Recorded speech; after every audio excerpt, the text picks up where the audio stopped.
Olá, pessoal, boa noite, tudo bem? Estou aguardando a nossa convidada se conectar para iniciarmos o nosso bate-papo.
A doutora Patrícia já aceitou o convite, está conseguindo visualizar?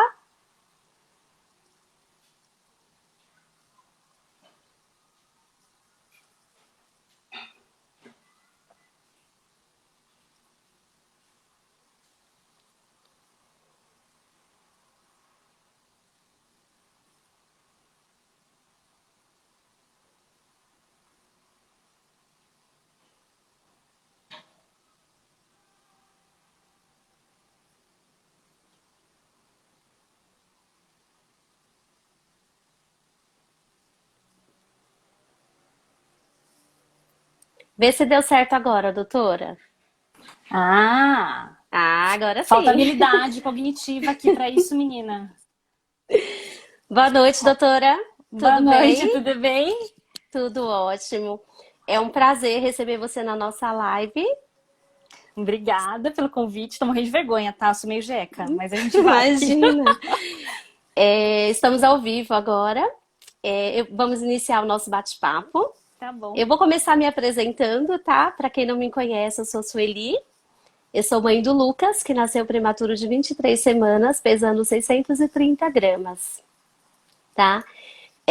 Hoje o Lucas ele está com 1 ano e 8 meses. Ele está com bom desenvolvimento, né? Dentro do tempinho dele. Uhum. E quero aproveitar também e falar um pouquinho do grupo. O grupo de mães, eu sou uma das colaboradoras. E foi um grupo que surgiu com a iniciativa de 4 mães da UTI neonatal. E o nosso principal objetivo é compartilhar informações, né, com outras mães de prematuros também que passaram, que estão na mesma situação, com o objetivo mesmo de ajudar e compartilhar informações nesse mundo tão desconhecido da prematuridade. Tá bom? Gente, eu quero iniciar o bate-papo com a doutora Patrícia, que é neurologista neonatal. Doutora, se apresenta pra gente, fala um pouquinho como iniciou a sua Tá. trajetória na UTI neonatal. Então, eu comecei em 2018 lá. Na verdade, quem me chamou para começar a trabalhar lá foi a Clarissa, que acho que alguma de vocês conhecem, né? Minha duplinha, a gente intercala as visitas. E ela foi minha chefe no HC, eu fiz residência, fiz a preceptoria lá de neuropediatria, e ela me chamou para virar a duplinha dela, porque a Silvana, que era A neuro anterior, ela estava se mudando para os Estados Unidos. E daí, em 2018, eu acho, eu comecei a passar visita e conheci vários de vocês aí, que eu tô vendo, tô super feliz, que tem bastante gentinha conhecida aí. Então, eu sou neuropediatra de Ele- formação, né? Fiz pediatria, depois eu fiz neuropediatria. Então, algumas noções de neo também eu tenho prévias de época de residência, de faculdade. Bacana. Doutora, segundo pesquisas, a cada 10 bebês que nascem, né, pelo menos um é prematuro. Isso Uhum, representa aí uma média de 12% dos nascimentos. E a maioria dos casos, os bebês que têm algum tipo de hemorragia ao nascer, são bebês com menos de 34 semanas, né, e uhum. pesando menos de 1,5 kg. Por que que isso acontece, doutora? Por que que esses bebês que são menores, que são prematuros, né, com essas semanas, eles têm uma exposição maior a ter algum tipo de hemorragia ao nascer? Porque a hora que você tem esses. O que acontece no parto prematuro, né? É uma condição que não dava para esse bebê continuar dentro da barriga. Então a gente interrompe essa gestação. Às vezes de uma forma um pouco mais traumática, né? Por exemplo, quando a gente vai para uma cesárea de urgência, com uma prematuridade, com algum agravo da mãe, ou então quando esse bebê, a gente faz isso de uma forma um pouco mais eletiva, né? Mas de qualquer modo, é um cérebro que ele estava se formando, né? O cérebro da gente começa a se desenvolver logo depois na hora que você faz a formação do ovo, só que ela termina com 20 anos de idade. Então, na época gestacional, a gente está num período muito crítico, né? E a maior risco é até as 32 semanas de gestação, né? A partir das 33, 34 já tem o menor risco de hemorragia, por causa que os vasos já estão mais formadinhos, são estruturas mais firmes, né? Do que quando você tem uma prematuridade com menos de 30 semanas, a gente tem os vasos se formando, e nisso, mesmo que você faça uma cesárea para extrair o bebê, né, comparando com o parto normal, que você passa pelo canal de parto e faz uma compressão no polo cefálico, você ainda aumenta o risco de uma hemorragia ali por conta da compressão local e do vaso que não está bem formado. E existem alguns cuidados para esse bebê que nasce tão prematuro? Tem algumas coisas que a gente pode fazer antes, né, para tentar melhorar um pouco a condição desse bebê de, né, não só da parte da hemorragia intracraniana, mas também do ponto de vista pulmonar e o corticoide que a gente usa, né? Então, quando eu já penso que talvez vá nascer prematuro, eu começo a fazer ciclo de corticoide antenatal, porque diminui o estresse respiratório e com isso eu diminuo a chance de fazer pressão aumentada, ter alteração de gás carbônico, que isso pode levar a sangramento intracraniano.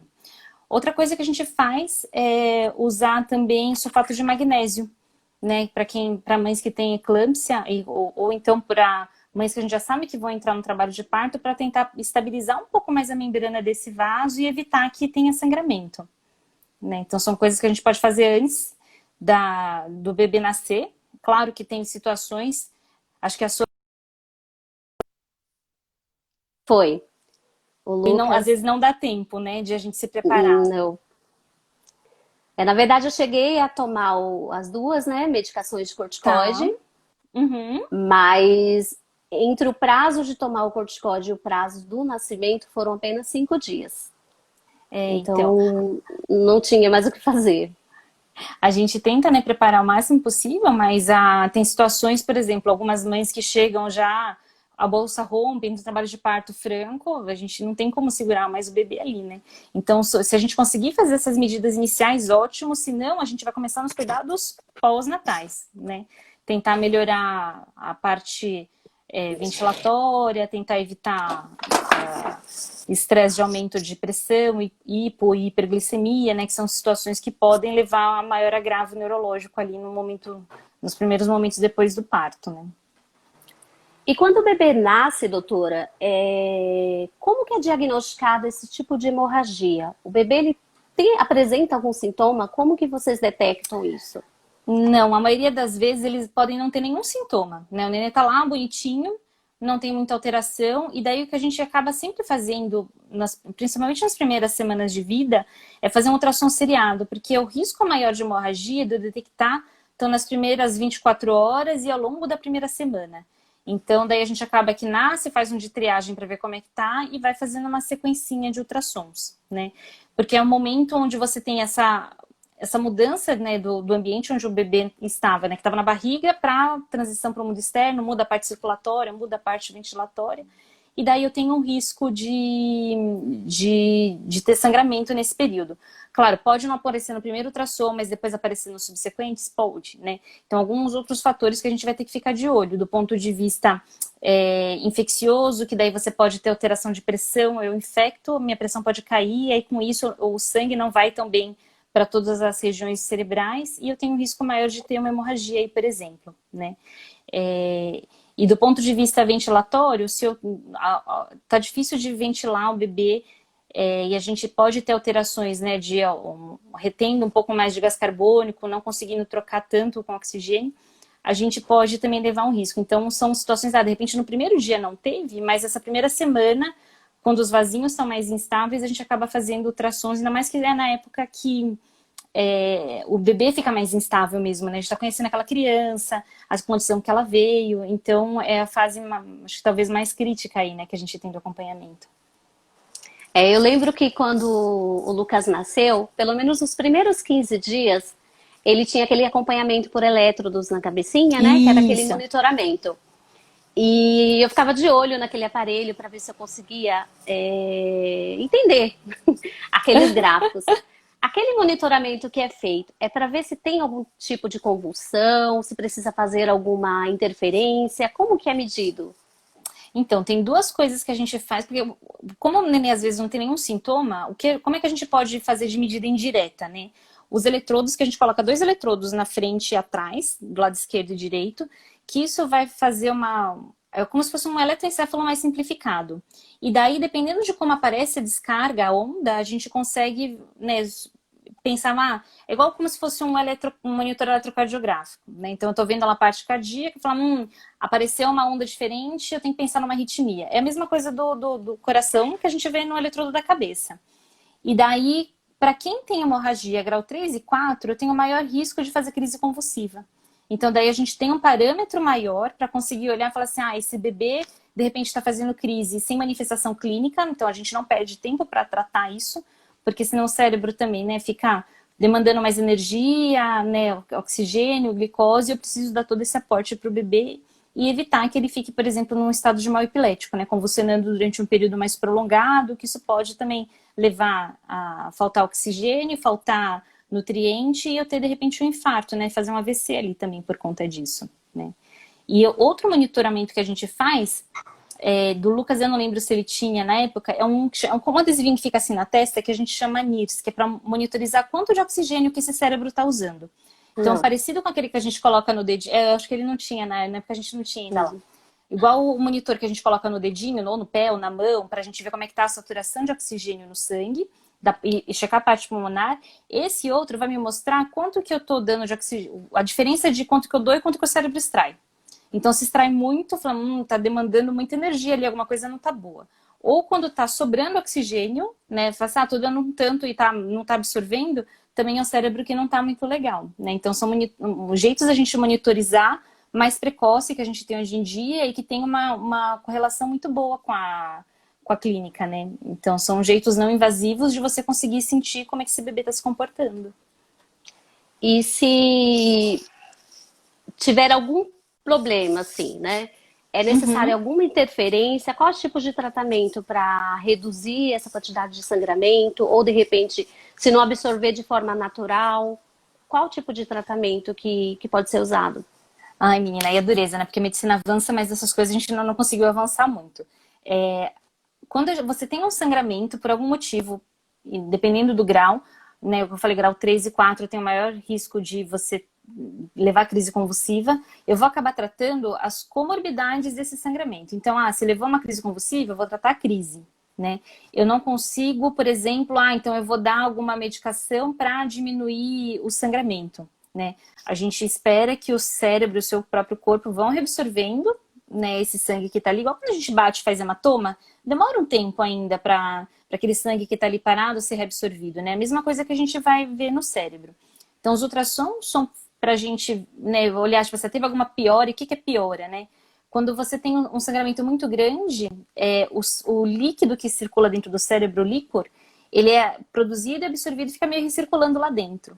Quando eu tenho um sangramento mais importante, eu posso inflamar o lugar onde você reabsorve esse líquor, e daí você pode aumentar o tamanho da cabeça, produzir mais líquor e ter o que a gente chama de hidrocefalia.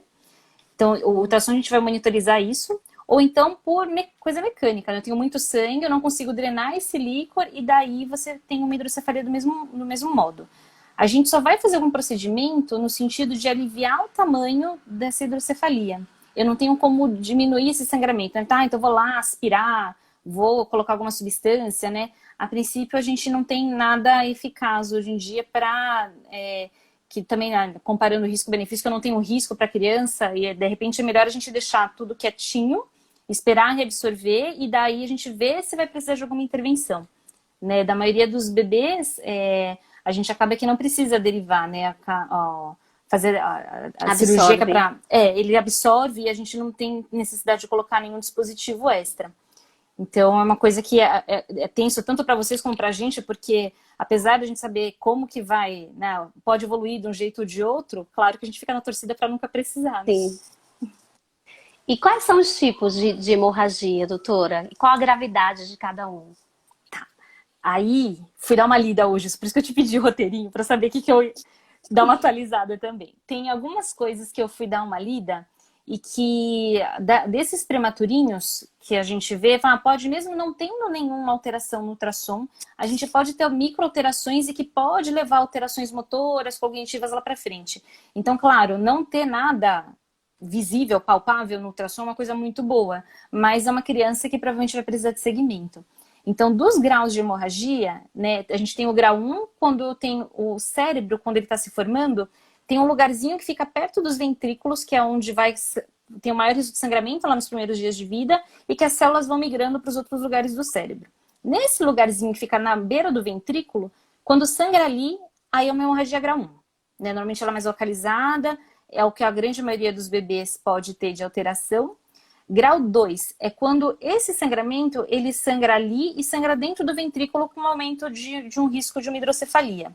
O grau 2, ele não tem aumento do ventrículo. Então, ele, sangrei, mas eu fico estável ali no aumento do tamanho do meu ventrículo. Eu estou conseguindo dar conta de absorver o líquido, e apesar do sangramento que eu tive lá. Né? E o que às vezes as pessoas imaginam que ela fica sangrando o tempo todo. Normalmente é uma coisa pontual. Sangrou, fiquei estável.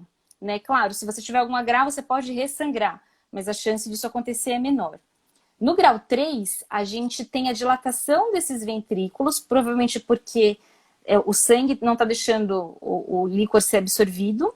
E o grau 4, que antigamente a gente falava, né, que era um sangramento que ficava dentro do ventrículo e tinha um hematoma fora, em alguma outra parte do cérebro, hoje em dia eles descrevem mais, eles falam para a gente descrever como um grau 3 com uma trombose, uma hemorragia em algum outro lugar, para conseguir dar uma definição um pouco maior, né, um pouco mais precisa de qual estrutura que pode pegar, ou qual alteração que a gente pode ter aí. De gravidade, o grau 3 e 4, elas são mais graves por causa de tamanho e extensão. Né? E daí o que eu posso ter de repercussão ali na frente. Não que, por exemplo, uma criança que tem um grau 1, ela também pode... então, a grande maioria realmente reabsorve, fica tudo bem, mas eu posso ter um risco de fazer lesões ali também naquele cérebro, no lugarzinho onde fez hemorragia, e eu ter onde passa a maior parte das fibras motoras e visuais. Né? Então, daí é onde a gente vai ter que ficar de olho nos bebês para ver como é que vai ser o segmento. Vou aproveitar as perguntinhas aí que o pessoal tá direcionando. A quantidade de oxigênio, o bebê fica muito tempo na incubadora. Ele pode ocasionar algum tipo de sangramento? O oxigênio não. Quando a gente está entubado, quando eu tenho um aumento do gás carbônico, aí eu posso levar um risco maior de sangramento, porque o vaso fica mais dilatado. O oxigênio, ele acaba levando mais lesão pulmonar direta, né? E ocular, que aí da parte oftalmológica, apesar de parecer coisa diferente, o nervo óptico também é cérebro, né? Então, por isso que a gente pede também, às vezes, fundo de olho para olhar se tá a papila, né? Que é o nervinho óptico que a gente olha lá dentro do olho, se ele tá inchadinho, que daí me reflete uma pressão aumentada no cérebro. O oxigênio, ele, claro, precisa, mas ele pode, a longo prazo, ser lesivo também, né? Então, são uma faca de dois gumes. Precisa dar, mas também a gente precisa olhar o que pode ter de complicação ali. E todo tipo de hemorragia, ela pode gerar uma leucomalácia? Explica pra gente, doutora, o que é leucomalácia e e quais as consequências dessa lesão? Tá. A leucomalácia, ela vai aparecer, que são como se fossem cistinhos na substância branca, que o cérebro é feito, né, da parte de fora, que seria as circunvoluções, que é a substância cinzenta, onde está o corpo do neurônio, né, o miolinho do neurônio, e o rabinho é a substância branca, que daí é onde a gente vai ter as interrupções que podem levar a alguma questão motora, né. Na leucomalácia, eu vou ter uma lesão nas perninhas, né, e nas células que fora parte dos neurônios que vão fazer a sustentação ali do cérebro. Quando a gente tem lesão nessas estruturas, eu posso fazer lesões que você enxerga, então eu faço ultrassom, então eu vi o cisto, né, uma leucomalácia multicística, ou então eu posso de repente não enxergar isso e a gente depois fazer uma ressonância, ou então, né, por exemplo, tem estudos que falam de bebês que faleceram e você vai fazer um anátomo patológico, a gente tem microlesões ali. Então, a leucomalácia são as alterações que a gente tem na substância branca, que daí pode ser, né, não necessariamente por sangramento, mas pode acontecer por inflamação local, por eu ter uma meningite, por eu ter uma sepse, tive uma infecção mais grave, eu posso levar a alteração de substância branca. Posso ter também por conta de processos outros inflamatórios, né? E por falta de oxigênio, então, por exemplo, eu tô lá ventilando, meu pulmão tá difícil de tratar uma pneumonia, e daí por isso eu posso ter menos oxigênio, e daí você também não tem um fluxo sanguíneo com oxigênio adequado para chegar nesses lugares. E aí eu posso aparecer com uma leucomalácia, né? Então, é um período que, na verdade, é porreta, né? Porque você vai passando cada dia um dia, e cada dia pode ter uma surpresa, e não é porque você Sim. passou por tudo e chegou lá, putz, estou na sala do pré-alta e até agora o meu ultrassom veio bom, pode acontecer de aparecer ali também, né? Então, é difícil, ainda mais das coisas neurológicas, que pode, de repente, não repercutir em nada, pode repercutir em alguma coisa, né? Então, acaba sendo uma caixinha de surpresa ali, né? E doutora, a gente sabe que principalmente esses bebês que têm algum comprometimento da parte neurológica, eles precisam de um acompanhamento, né? Uhum. Tanto lá no hospital, que a gente sabe que desde o início a fisioterapia acaba incentivando, como no pós-alta. Quais as consequências desse bebê que sai do hospital e não segue o tratamento? Isso é legal, Su, porque tem um tempo que a gente chama que é o tempo de ouro, né, das crianças. Que a gente tem plasticidade neuronal desde que a gente nasce até ficar velhinho, né? Então, só que ela vai ser muito mais intensa nos primeiros 2 anos de vida. Então, quando eu tenho um bebê que eu já sei que tem, ou tem possibilidade de ter alguma alteração neurológica, tanto motora como, né, pode ter alguma questão de aprendizado, de coordenação, quanto mais precoce a gente começa a colocar as terapias e estimular, maior a chance de outra área do cérebro falar, putz, meu amigo ali não está funcionando, vou pegar aquela função que ele tinha. E a gente conseguir organizar um pouco mais essa criança, pensando sempre de quanto que a gente vai conseguir deixá-la mais independente para a vida, né? Que eu acho que é a preocupação maior de todo pai, né? De como que, putz, eu tô aqui, eu consigo dar suporte, mas quando eu não tiver, quem vai fazer isso? Vai ter alguém que vai fazer? Né? Então, acho que a luta nossa que a gente tem que ter, né, mesmo do segmento do meu lado quanto do lado de vocês, é como que a gente vai facilitar a vida dessa pessoa para ela conseguir ser a mais independente possível, né? Porque tem algumas crianças que têm mais dependência do que outras, né? Tanto do ponto de vista de comunicação, do ponto de vista motor, do ponto de vista de aprendizado, né? Então, a gente começa a ter muito impacto. Então, a ideia sempre é pensar lá na frente. Mas eu vou andar e, putz, ele tá atrasado, não andou, sei lá, com 1 ano, vai andar com 2, vai andar com 3, vai andar com quanto?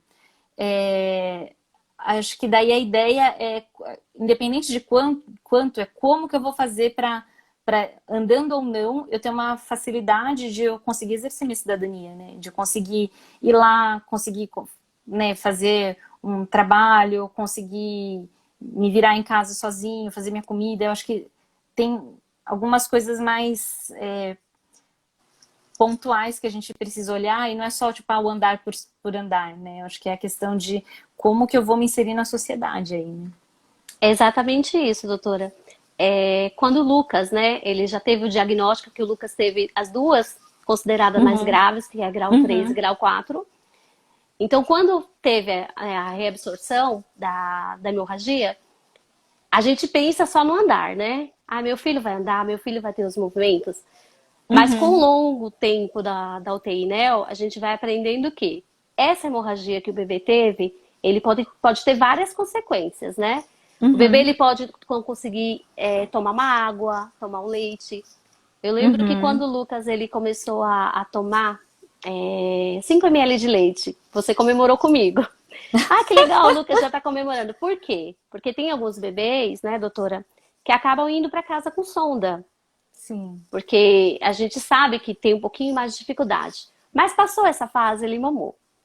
A gente acha que vai iniciar uma fisioterapia e a gente vai nessa fisioterapia até o bebê andar e pronto.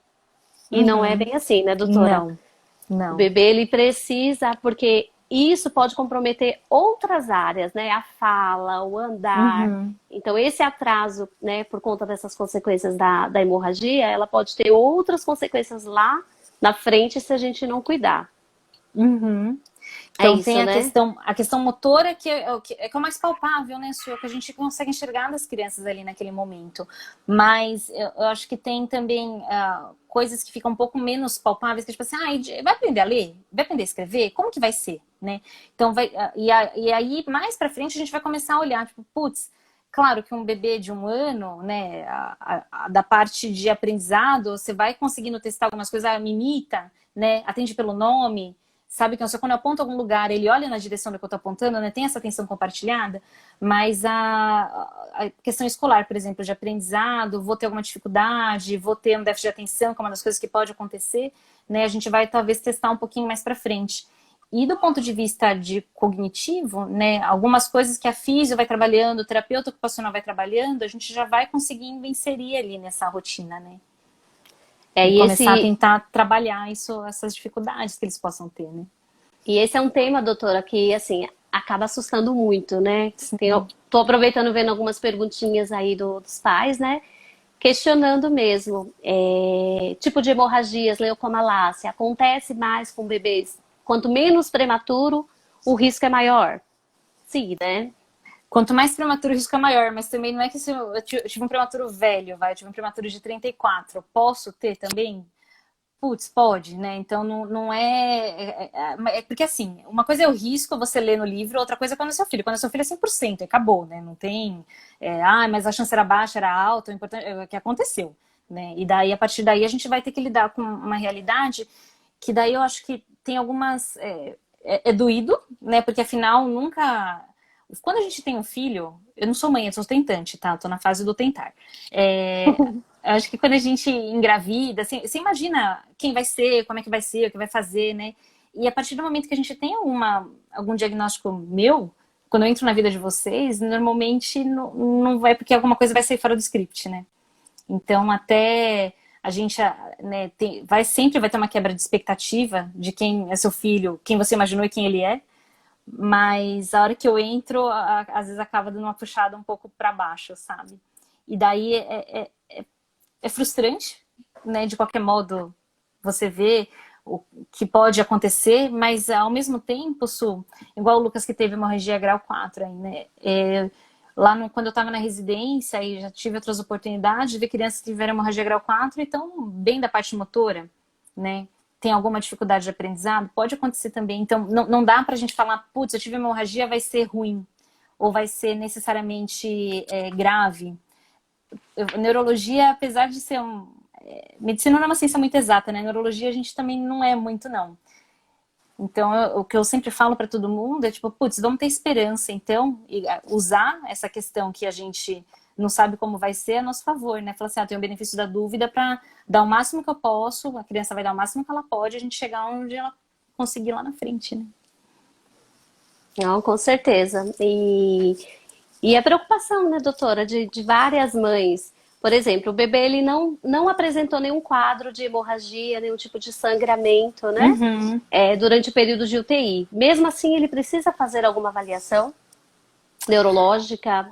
O que de livro que o pessoal orienta, abaixo de 1.500 e menos do que 32 semanas de gestação, a orientação é dar uma benzidinha com um neuropediatra aí, né?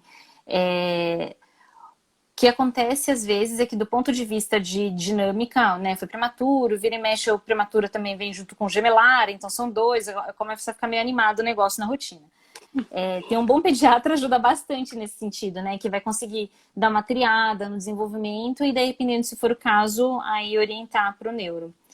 Mas o que eu sempre falo é que, claro, o ideal, tem um mundo ideal que dá pra gente fazer, né? Então, acho que dentro das possibilidades do que conseguir organizar, pelo menos dar né, passar no primeiro ano de vida, pelo menos pra gente dar uma sentida de como tá indo, orientar um pouco mais, e daí a partir do momento, né, segundo ano de vida, a gente vai começando a dar uma espaçadinha.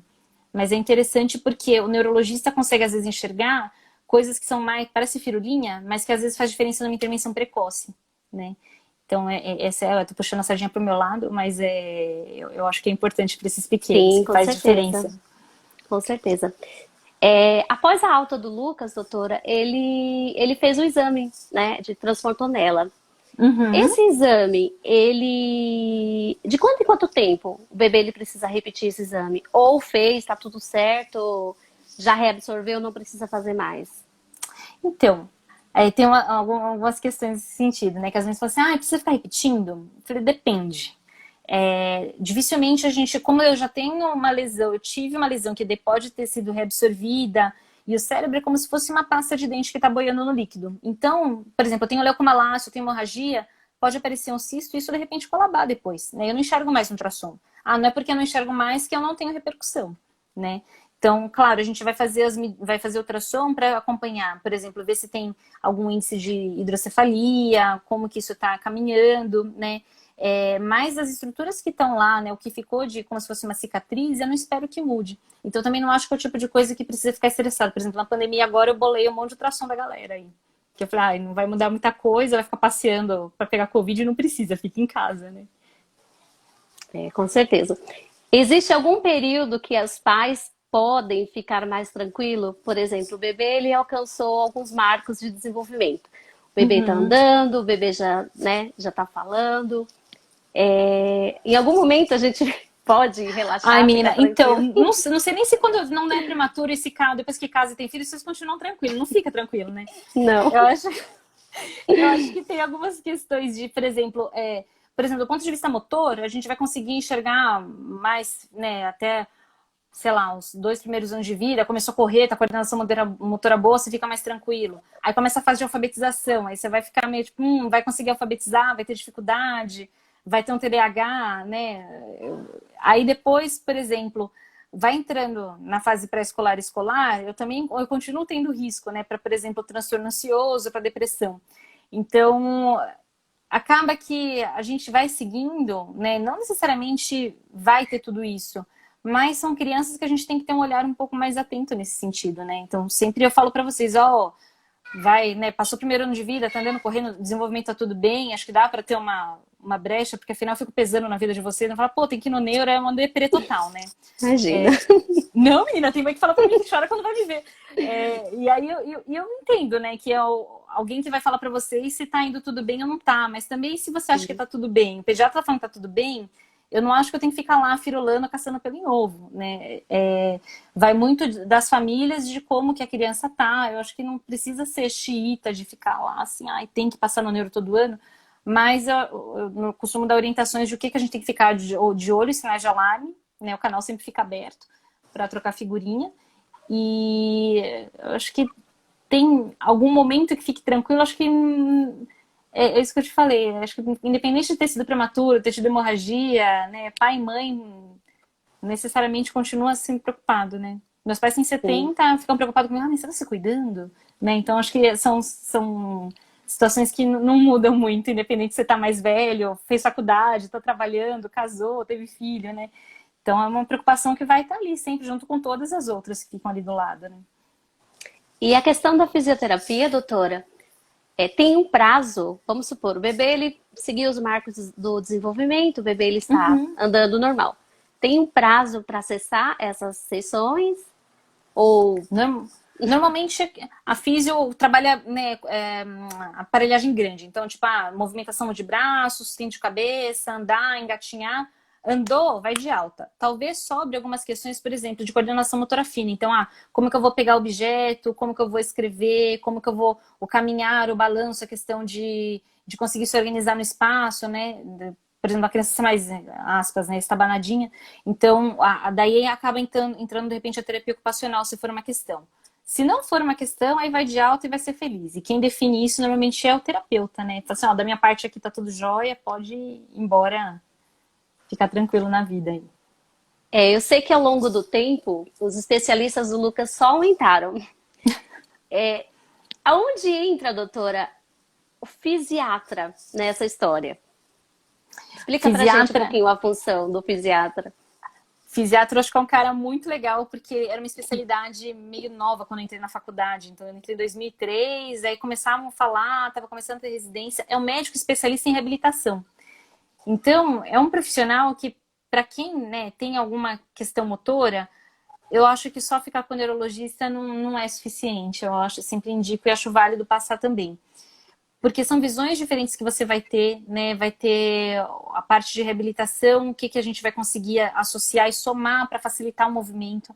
Então, é o médico que vai conseguir orientar um pouco mais, às vezes, os terapeutas, orientar um pouco mais, por exemplo, eu preciso de suporte para posicionar perna, braço, colocar o que a gente chama de órtese, né? Então, a mão fica mais fechadinha, com a mãozinha assim para dentro. Como que eu vou fazer se o polegar abrir ou fazer movimento de pinça?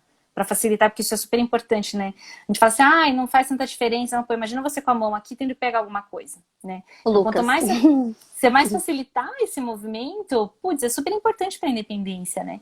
Então, é o fisiatra que vai ver isso, o fisiatra que pode ser o fisiatra ou o neuropediatra, dependendo de formação, né, específica. Eu não tenho formação para aplicar a toxina botulínica, mas é uma coisa que às vezes ajuda a melhorar a contração, a espasticidade que você tem ali por conta da lesão neurológica. Né? Então é um médico que, assim, normalmente, primeiro ano de vida, já começou a aparecer, a gente começa a encaminhar, né, para conseguir orientar um pouco mais a parte de reabilitação. E é um profissional que, né, mesmo a gente que é neuropédia, o fisiatra, a gente trabalha meio junto e sempre com os terapeutas. Então vai trocar figurinha com o fono, com o TO, com o físio, né, e orientar um pouco mais o que, putz, talvez a gente precise trabalhar e dar um melhor segmento aí. E acaba sendo um trabalho em conjunto, né, doutora? Sim. Porque, né, o neuro ele indica o fisioterapeuta, o fisioterapeuta ele indica terapia e nutricionista, fonoaudiólogo, então acaba uma parte e muitas vezes acaba dependendo de outras, né, para ter um melhor desenvolvimento.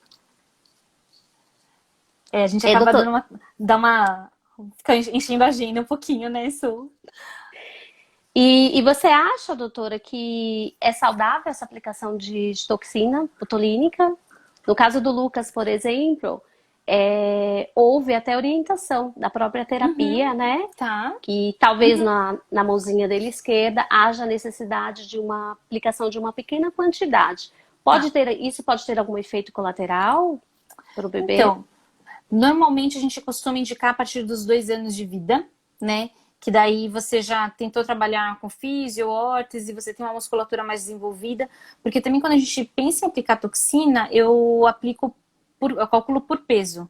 Então também se a criança é muito pequituchinha, às vezes a gente não vai conseguir aplicar no jeito suficiente. E a ideia é relaxar, igual quando a gente, né, aplica para estética. Não é que eu não quero que contraia, não contraia, eu quero que contraia às vezes menos, porque você tem, por conta da hemorragia prévia, de alguma lesão, de uma leucomalácia, uma contração anormal da musculatura. Então, eu quero relaxar para conseguir facilitar o movimento, né? A toxina dura, em média, 4 meses a 6 meses, dependendo da pessoa, de quanto tempo ela demora para degradar, né? E é uma ferramenta muito boa, porque, por exemplo, quando a gente não tinha Botox, você começava a trabalhar com terapia, começou a não conseguir, encurtando o movimento, atrapalhando tudo, até que uma hora a gente indicava cirurgia, né, para soltar um pouco mais o tendão e soltar aquela musculatura. Então, é o jeito da gente conseguir ter uma melhor mobilidade e tentar empurrar, se for cirurgia, lá para frente, né? E dependendo também do posicionamento do bebê, doutora, ele acaba tendo, esclerose que chama? Que às vezes o bebê fica mal posicionado, que o ossinho fica mais para fora e precisa utilizar alguma órtese para correção. É isso? Aonde? Na perninha? Não, na coluna. Na coluna do bebê. Quando o Escoliose. bebê ele fica. Escoliose, falei errado. Isso. Como que corrige, no caso, neste caso, doutora? Porque muitas vezes é fisioterapia, né? Mas Se não utilizar a fisioterapia, tem algum tipo de correção com algum tipo de órtese, alguma coisa nesse sentido?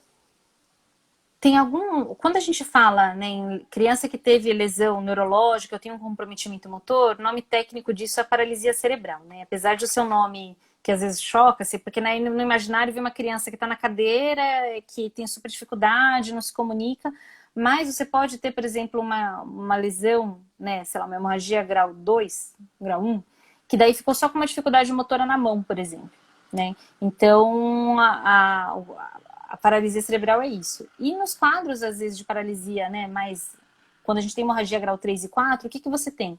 Uma hipertonia, então eu tenho uma maior dificuldade de movimentar extremidades, então braço e perna são mais rígidos, e o tronco e a cabeça, no centro de cabeça, o centro de tronco, ele é mais difícil, porque é mais mole nesse miolinho.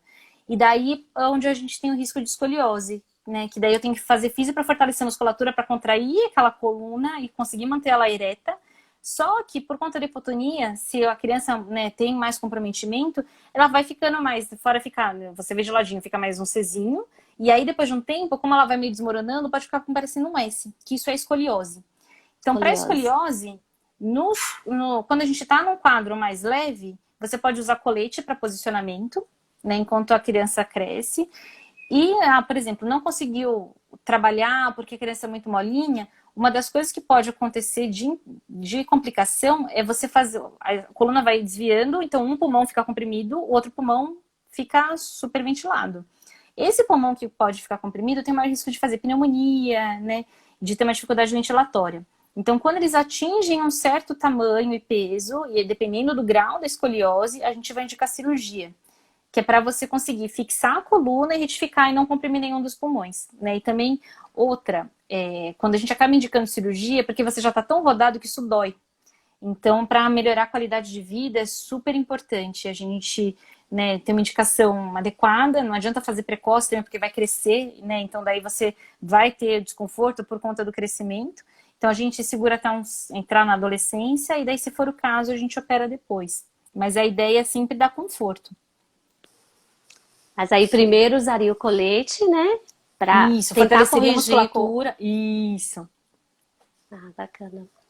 É... que mais? Deixa eu ver aqui. As perguntas, basicamente, doutora, são voltadas a isso mesmo, né? Aos tipos Uhum. de hemorragia, qual a gravidade, né? E se a pessoa que teve uma hemorragia grau 3, grau 4, no caso do Lucas, se ela vai ter no futuro uma qualidade de vida ou ela sempre vai ter um atraso em relação a alguma sequela. Isso a gente sabe que é corrigido com o tempo com fisioterapia, mas Uhum. assim, no quadro, avaliando o quadro dele, né? Que eu vou puxar um pouquinho para o meu Tá. lado, Aham. é, existe assim esse impacto de uma sequela em relação a esse tipo de hemorragia? Pode ter uma sequela, né? Não só da parte motora, que é o que a gente está enxergando agora, mas do ponto de vista cognitivo, de aprendizado, né? A gente pode ter um impacto aí, tá? Então, por exemplo, para o Lucas, né, a impressão que me dá é que ele hoje em dia está cada vez mais participativo. Então, por exemplo, a gente aponta para algum lugar, ele olha, né? Se chama ele pelo nome, ele dá uma risadinha. Se ele vai fazer alguma arte, ele dá uma olhada para a gente procurando aprovação. Então, são, né, são sinais que, apesar de você, pô, mas isso aí é uma criança de talvez 1 ano faria, ele tá com 2 agora, né? Tem um atraso, mas claro, a ideia é a gente sempre trabalhar tentando atingir o potencial máximo da criança. Pode ser que ele fique dependente da gente, né? Por exemplo, para, sei lá, comer independente, tomar um banho independente? Pode, né? E isso a gente não consegue identificar tanto agora, mas a ideia é que a gente vai trabalhar o máximo dessa criança para ela chegar no potencial máximo dela. Então, quanto que a gente vai oferecer de terapia, né, de suporte e tudo mais, para ela conseguir falar assim, olha, eu consigo chegar até aqui. Você me deu até aqui, mas tudo bem, né? Eu tô indo no máximo que eu posso. E ok, eu acho que é isso que a gente precisa também ficar tranquilo para saber, tudo que eu podia fazer eu fiz, né? Meu filho está correspondendo da melhor maneira que ele pode, né? Também acho que do mesmo modo, que se a gente não tivesse uma criança com alguma deficiência, falar, eu quero que você faça a faculdade tal e tenha um emprego tal e ganhe tanto, eu acho que também tem coisas que a gente não vai exigir do outro no mesmo sentido, né? Ah, não, com certeza. Existe uma quantidade de terapias ou fisioterapias na semana que pode estar auxiliando? Ou depende, a quantidade de fisioterapia Ai, depende da aí, quantidade de gravidade? putz, eu acho que daí não é nem de gravidade, é de tolerância da criança. Tem alguns, como é que chama? Umas terapias mais intensivas, que é os Pediasute, Terasute, não sei o quê, que eles falam para você fazer 60 horas semanais, 40 horas semanais, né? Que se você for pensar num período de 8 horas úteis no dia, acaba sendo muito, muito horário de terapia. Tem criança que não tolera, né? Começa a dar 1, 2 horas de terapia, vai vencendo a validade, ou então começa a me dar uma na outra, vai azedando, a hora que azeda, não adianta mais estar ali, né? Então, acho que vai muito da tolerância da criança. Claro, quanto mais a gente fizer de um jeito intensivo, talvez essa criança responda melhor. Mas tem que ser uma coisa com prazer. Então, quando a gente pensa em terapia, todo tem que ser feito com treino, né? Então, com uma finalidade, não é só ficar fazendo movimento lá por fazer. Eu tenho que ter uma função com esse movimento para eu ter um ganho para essa criança. E para ela entender por que ela tem que fazer aquilo e qual o objetivo daquele exercício todo, né? Então, os treinos mais eficazes para você ganhar, por exemplo, a coordenação motora de pegar objeto, né, ou de andar, nesse sentido, eles vão ser mais eficazes quando eu tenho um objetivo específico, quando isso está inserido na rotina da criança. E claro, venceu a validade, não adianta falar assim, então eu quero que você faça, né, 4 horas de terapia por dia, todo dia, 5 dias na semana. Putz, às vezes não anda, é melhor dar um É mais tempo, a deixar a criança ser qualidade, né, criança. doutora? Nesse sentido. E daí também, né, eu faço uma vez por semana, mas ok, o terapeuta me orientou e eu tô fazendo os estímulos em casa, talvez isso seja tão efetivo quanto eu ficar 5 horas por dia na clínica todo dia, né?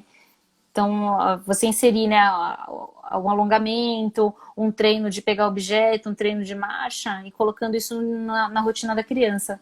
Tem vezes que é muito mais efetivo e tão eficaz quanto, né?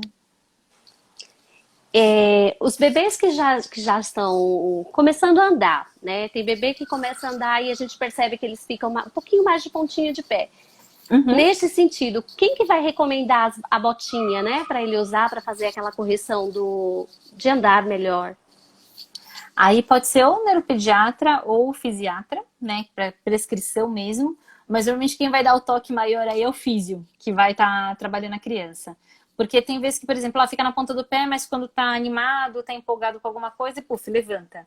E aí, se a criança acaba que apoia o pé direitinho e corrige bem, né, de repente não precisaria colocar órtese, a gente poderia usar bandagem, né, que a gente chama bandagem terapêutica, que são uma série de faixas que você coloca na perninha, para orientar o movimento, porque ele fica como se fosse uma sensação que fica assim, ó, faz esse movimento aqui.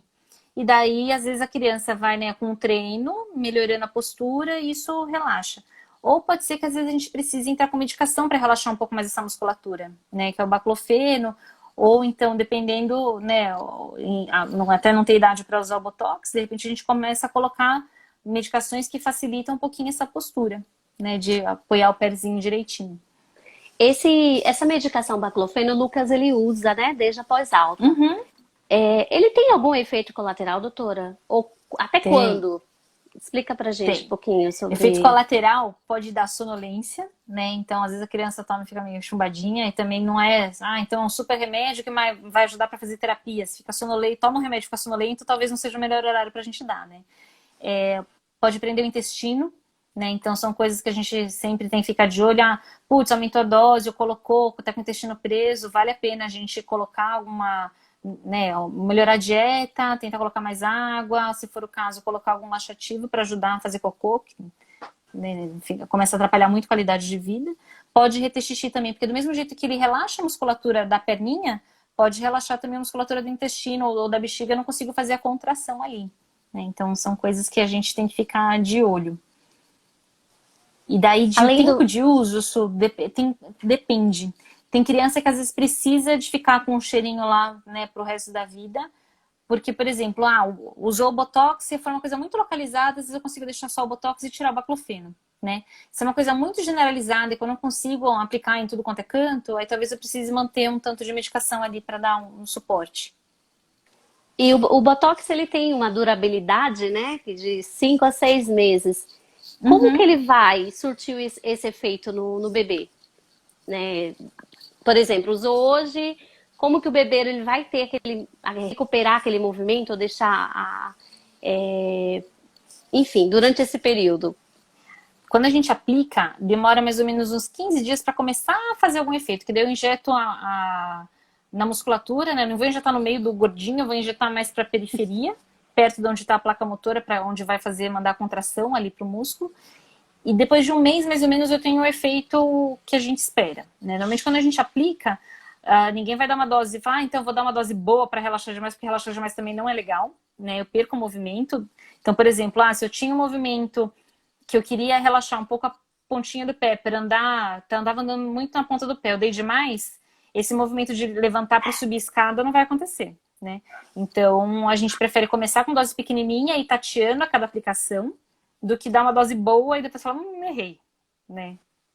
Seria o mesmo caso a gente aplicar, por exemplo, para ruga aqui, caiu a pálpebra e fica 3 meses sem enxergar, não dá, né? Sim. Então, a ideia é a gente aplicando e claro, né, tem o pico que depois de um mês, mais ou menos, começa a ficar melhora de função.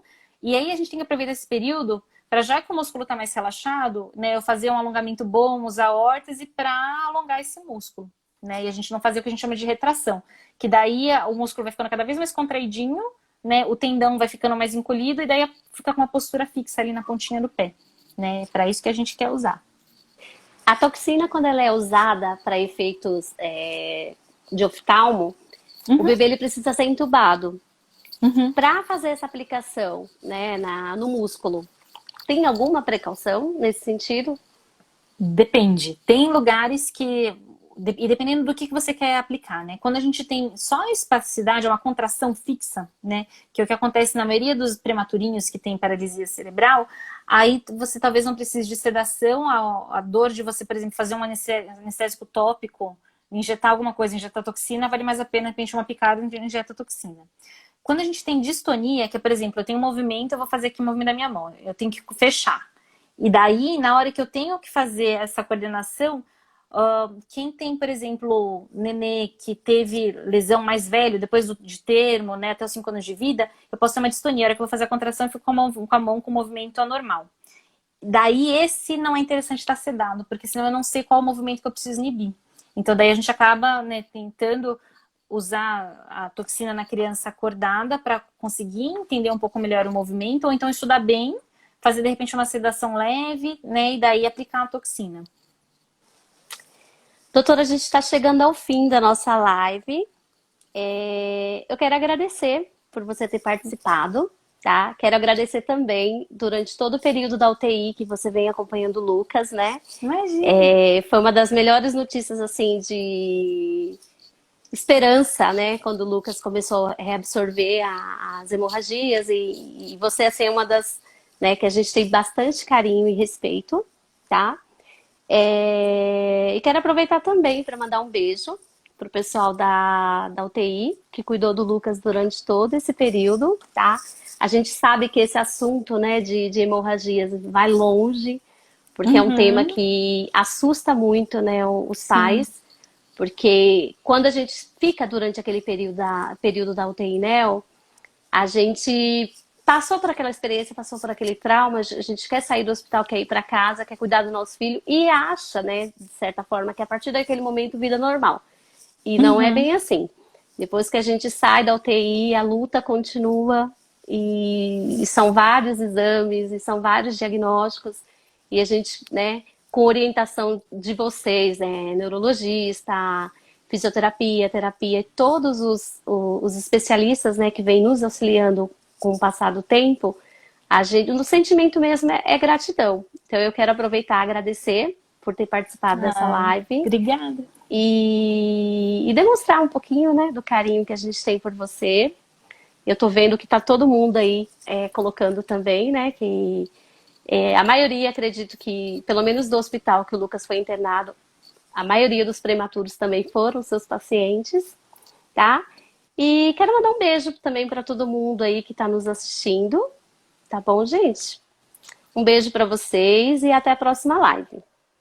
Ai, obrigada, Su. Queria agradecer o convite.